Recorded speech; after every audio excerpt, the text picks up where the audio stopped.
Selamat malam untuk Ibu Triwidyastuti. Perkenalkan, kami dari kelompok Food Booster. Sebelum kami melanjutkan ke presentasi selanjutnya, saya terlebih dahulu untuk memperkenalkan anggota dari kelompok saya. Yang pertama adalah saya sendiri, Putri Mediawati. Yang kedua ada Rida Dwi Septiana. Yang ketiga ada Fitri Ismawarsi. Yang keempat ada Cindy Putri Salsabila. Lalu yang terakhir ada Dinda Guspayanti. Untuk pembahasan selanjutnya yaitu bisnis background. Bisnis makanan termasuk salah satu yang paling menjanjikan saat ini. Apalagi di zaman modern ini, media digital berupa media sosial terus berkembang dan dapat digunakan untuk kebutuhan bisnis. Toko makanan yang pasti banyak diminati masyarakat antara lain adalah makanan yang mempunyai daya tarik secara visual dan pada saat ini berpenampilan aneh aja banyak diminati oleh kalangan masyarakat. Nah, maka dari itu kita semua tahu bahwa setiap orang mempunyai seleranya masing-masing. Oleh karenanya, kami memutuskan untuk membuka toko makanan yang bernama Food Booster dengan cita rasa yang enak dan terjangkau di dompet. Dan untuk pembahasan selanjutnya akan dibahas oleh Fitri. Di sini saya akan menjelaskan tentang visi misi dari kelompok kami. Adapun visi yang pertama yaitu pastinya kepuasan konsumen.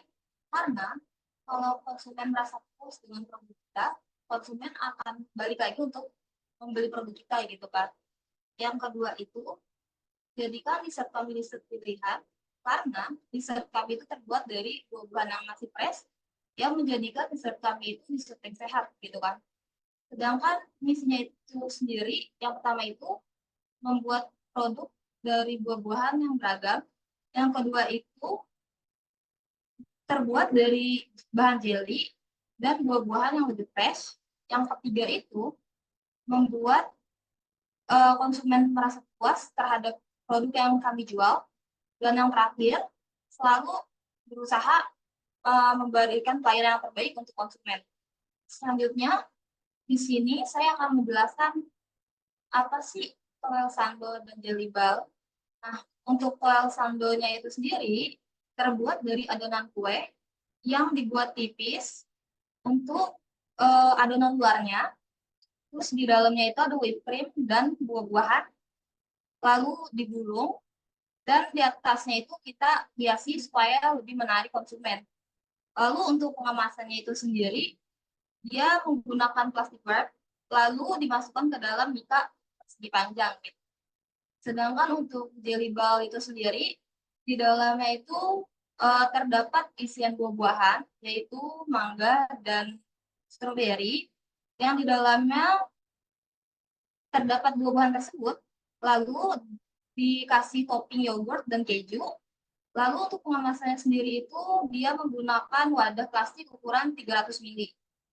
Untuk selanjutnya akan dijelaskan oleh Dinda.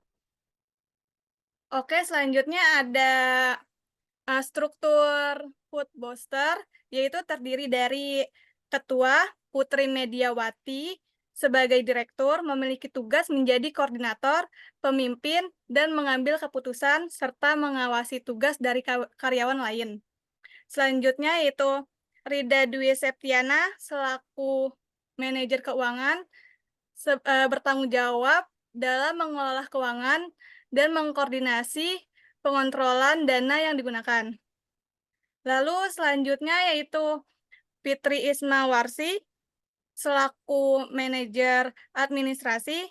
Sebagai manajer administrasi bertanggung jawab dalam mencatat keperluan administrasi serta melakukan pengecekan stok pada pengiriman masuk dan keluar. Selanjutnya yaitu Cindy Putri Salsabila selaku manajer pemasaran bertanggung jawab dalam menentukan target pasar dan menjalankan iklan di sosial media serta menjalankan digital marketing. Lalu selanjutnya yaitu saya sendiri, Dinda Guspayanti, selaku manajer produksi bertanggung jawab atas perencanaan pelaksanaan produksi mulai bahan baku awal sampai barang jadi.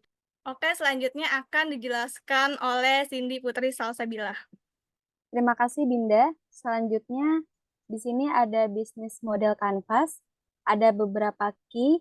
Yang pertama, key partner, yaitu salah satu kunci sukses produksi yang dimana aktivitas pembuatan jelly ball dan sando dan aktivitas lainnya yang diproduksikan atau dipromosikan jualannya secara online maupun offline. Kita di sini mengambil buah-buahannya dari hari-hari swalayan, penjual wadah plastik, jasa percetakan, GoPay maupun ShopeePay, dan juga Dana. Yang selanjutnya ada key activities, yaitu memproduksi secara higienis dan pengemasan dengan baik, mempromosikan produk di sosial media, atau dengan memberikan katalog menu kepada pelanggan.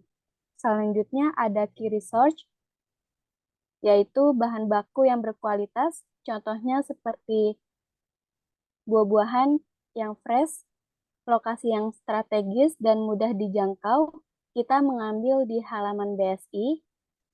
Selanjutnya ada sumber daya manusia yang kompeten. Contohnya kita mengambil sumber daya manusia yang kompeten, contohnya yang ahli masak. Selanjutnya ada value proposition. Selanjutnya ada value proposition, yaitu tersedia beberapa varian dengan harga pas di kantong. Ada towel sando cake di harga 20.000, juga jelly ball di harga 15.000. Pengemasan yang menarik minat konsumen, dessert kekinian yang menggunakan buah yang berkualitas. Selanjutnya ada customer relationship, yaitu kita mempromosikan kedua produk kita dengan gratis 1 cup jelly ball setiap pembelian Sandoro untuk 5 pembeli pertama. Selanjutnya ada channel, kita mempromosikan produk kita di Instagram, WhatsApp, maupun TikTok. Selanjutnya customer segment, yaitu ada anak-anak, remaja, orang dewasa, maupun pecinta dessert buah. Selanjutnya ada cost struktur, yaitu pembelian bahan baku yang berkualitas, biaya promosi cetak stiker, dan lain-lain, biaya kemasan, dan packaging. Yang terakhir ada revenue stream, yaitu modal awal dari pribadi kelompok, penjualan jelly ball, dan towel sando cake, sistem bagi hasil dari kerjasama. Selanjutnya akan dibacakan oleh Rida Septiane. Ya, selanjutnya kita masuk ke laba rugi hasil penjualan Food Booster. Untuk pendapatan kita itu totalnya 1.750.000. Itu terdiri dari penjualan 50 piece Sunday Towel Roll dan 50 piece Jelly Ball. Untuk harganya sendiri, untuk Sunday Towel itu 20.000, sedangkan untuk Jelly Ball itu 15.000. Dan di laba rugi kita juga terdapat biaya-biaya, yaitu biaya bahan baku.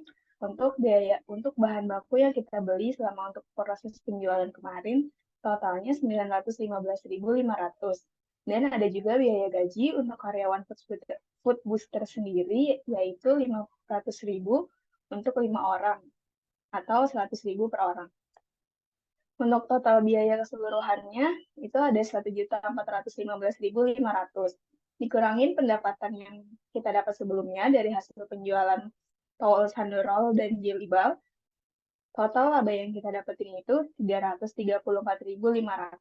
Nantinya dari laba ini akan dibagikan dengan pembagian yang rata kepada seluruh karyawan Food Booster, atau perhitungannya setiap karyawan mendapatkan 20% dari laba.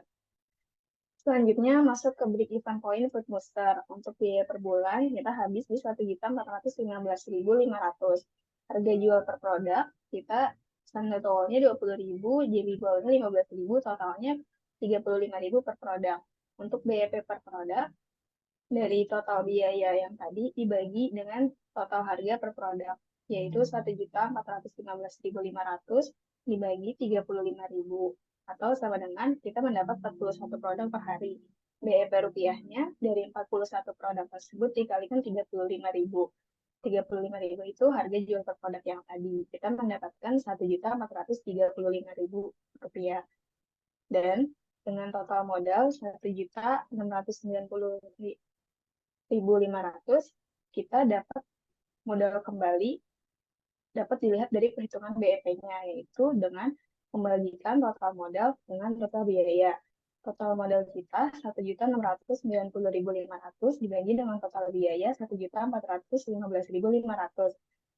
Kita mendapatkan hasil 1,194 atau dibulatkan menjadi 2. Jadi modal kita dapat kembali dari perhitungan BEP ini selama 2 hari. Selanjutnya akan dibawakan oleh Putri. Baik, sekian presentasi dari kelompok kami. Mohon maaf jika ada kekurangan atau kesalahan. Terima kasih.